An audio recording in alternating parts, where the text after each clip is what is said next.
नमस्कार गाईस, मी श्रवण भिंगाडे, तुमचा लाडका मित्र, भाऊ, एक्सेट्रा एक्सेट्रा. पहिल्यांदा चालू आहे फिरायला आउट ऑफ स्टेट, पण बंधू शेटसोबत आमच्या. तर बघूया आता कशी होते जर्नी. आता ट्रेन येईल थोड्या वेळाने, चिपळूणवरून आम्ही ट्रेन पकडतोय. बघूया. गुड मॉर्निंग मित्रांनो. तर आम्ही रात्री आलो इथे 3:30-4 वाजता. 5 वाजेपर्यंत झोपलो. आता सकाळचे झालेत 9:30 झाले तरी. हां. आणि रात्रभर पाऊस पडत होता. आम्ही जेव्हापासून आलो आहे तेव्हापासून कंटिन्युअस पाऊस पडत होता. पाऊस आता थांबला आहे. मला रूम दाखवतो माझी, आमच्यासाठी दोघून वेळ. ते वॉशरूम, बेसिंग आणि बाहेरचा व्ह्यू दाखवतो. काय तो व्ह्यू आहे आमचा. व्ह्यू नाही म्हणू शकत, चांगला आहे व्ह्यू. काल रात्रभर पाऊस पडत होता, पाऊस थांबायचाच नव्हता. आमचा तोच विचार होता, सकाळी जर थांबला नाही तर मग आजचा प्लॅन कॅन्सल होईल. सकाळी झालं नाही. आणि ती आमची स्कूटी उभी आहे, आम्ही बुक केलेली ती. त्याच्याने आता आम्ही जाणार फिरायला. भेटूया पुढे. जर पाऊस नसेल तर शूटिंग करायला भेटेल. असा फोन कवर आणला आहे, पण तरी पण थोडं पाऊस जर नाही पडला तर नक्की शूटिंग करू. आणि जर पडला तर मग काय, अलविदा. चलो बाय.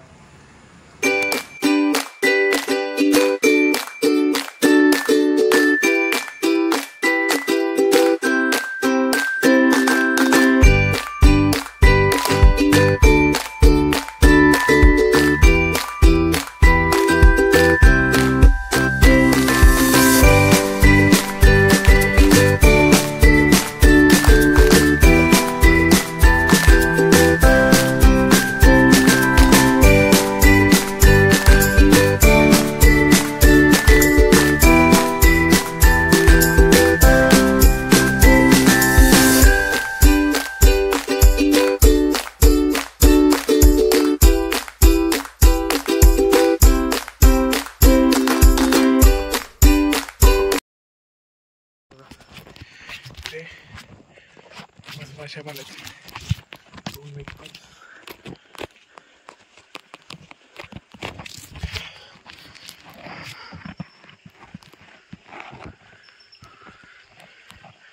असं वाटतं बिअर ग्रिल्सचा कुठच्या तरी एपिसोडमध्ये आलोय.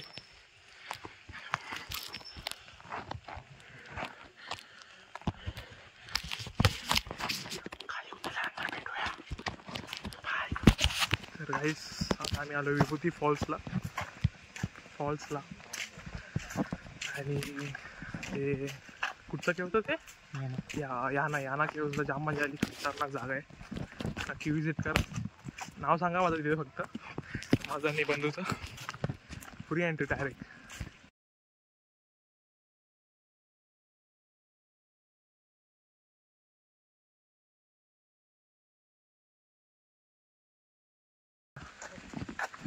थोडं भिजायचं आहे. भिजायचं ना, कपडे नाही आणले. काही खूप ट्रेक केल्यानंतर वरती पोचलोय. बंधू दाखवतो.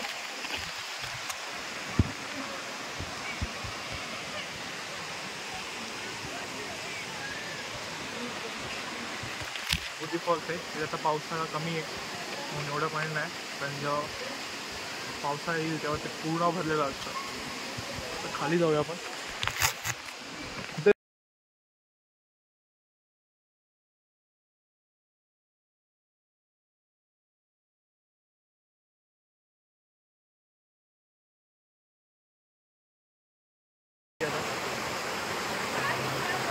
आता ऊन पण आलं नाही. आता निघावं तर लागणार भाई. अजून 1-2 स्पॉट आहेत फिरायचे. मस्त वातावरण आहे. भेटूया पण थोडा नाही. तर आता मी परत 30 किलोमीटर ट्रॅव्हल करून कुठे आला होतो पण तो मिरजाम फोर्टला. मिर्झापूर कसं तसं मिरजाम फोर्ट आहे.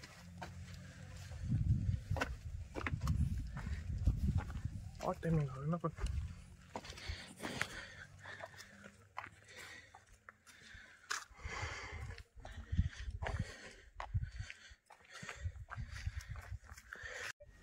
इथे मशापैकी फोर्टच्या आम्ही एका टोकावरती आलोय. इकडनं जो व्ह्यू आहे ना खतरनाक व्ह्यू. इथे सगळे नारळाची झाडच, नारळ सुपारी.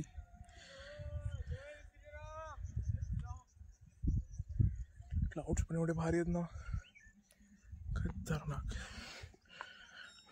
ॲडव्हेंचर करत आलो आम्ही. पैठणीचा रस्ता होता तरी आम्ही पैठणी चूज नाही केला. We choose adventurous. आहे का जागा?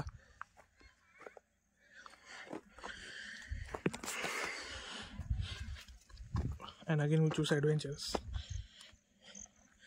असंच खाली गेलो तर शॉर्टकट.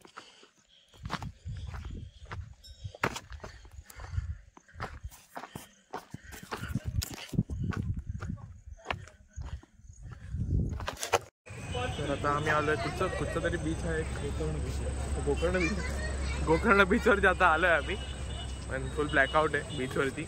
काय लाईट नाही वगैरे. आम्हाला वाटलं असेल लाईट वगैरे काहीतरीच, काहीच नाही. त्याच्यात पुढे एक मार्केट आहे, गोकर्ण मार्केट. तिथे सध्या आलोय.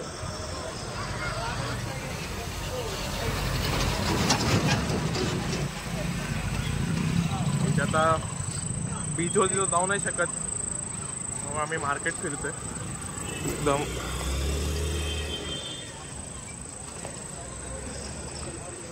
दुसरं ऑप्शन पण नाही काय. तर दुसऱ्या बीचवरती गेलो. दुसरे बीच पण बंदच असतील ना? हा, हे गोकर्ण बीच बंद आहे. दुसरे बीच आता सगळे जवळजवळच आहेत, सगळे जॉईंट आहेत. बघूया आता पुढे. थोडा वेळ असं चालत खायचं. ते टॅटू बंधू टॅटू काढतो काय? बंधू टॅटू. अरे अच्छा, कुठे चाललो आपण? अच्छा अच्छा, आम्ही चाललोय मंदिरात. व्हिडिओ अलाउड आहे काय? व्हिडिओ अलाउड नसणार. व्हिडिओ नंतर झाला की आम्हाला म्हटलं ते टेम्पल आहे म्हणून आम्ही पाया पडायला गेलो आतमध्ये. तर तिथे गेल्यानंतर कळलं की ते टेम्पल नाही. टेम्पल तर हे आहे. तिथे होतं फक्त भोजन. भोजन म्हणजे प्रसाद होता, महाप्रसाद. एवढा भारी होता ना. आणखी राज्याची सोय झाली. तसा काही आमचा विचार नव्हता जायचा. तसा काही विचार नव्हता आमचा महाभोजनला जायचा वगैरे. पण आपलं ते फिक्स नव्हतं काय, मंदिरात पण जायचं. आता आम्ही मंदिरात चाललो. बघूया आता. जेवण झालंय फिरून मस्तपैकी. 3 स्पॉट फिरलो. याना केव्स, ती विभूती फॉल्स आणि मिरजाम फोर्ट. संध्याकाळी पण झोपून झाल्यानंतर फिरलो थोडंफार, मार्केट वगैरे. आता गोकर्ण रात्री फिरण्यासारखं काय नाही. सगळं मोस्टली 8:30 नंतर बंद होऊन जातं. दुकानं वगैरे थोडीफार ओपन असतात, ते खाण्याची वगैरे. फिरण्यासारखं काय नाही. बीचेस पण बंद असतात. हाय टाईड असते फुल. बघूया आता. माझ्या तर जाम आहे. तर Day 2 मध्ये बघूया दुसऱ्या दिवशी कुठे कुठे कसं फिरायचं. सध्या टीम बाय.